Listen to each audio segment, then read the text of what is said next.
Mga anak, sa bawat yugto ng inyong buhay, ako'y naririto, sumusuporta at magmamahal sa inyo hanggang sa wakas, hanggang sa paglaki, aking mga anak. Ang inyong kaligayahan ay aking pangarap. Ang inyong mga tagumpay at mga pagkatalo ay mga pagkakataon sa paglago. Sa kabila ng lahat, ako'y inyong ina, laging naririto, handang magmahal sa inyong puso. Kaya't anak ko, huwag kang mangamba. Ang aking pagmamahal ay walang hanggan, walang katapusan.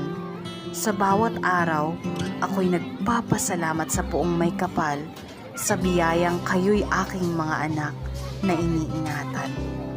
Lumipas man ang panahon, kayo'y aking mamahalin ng walang sawa at laging bukas ang aking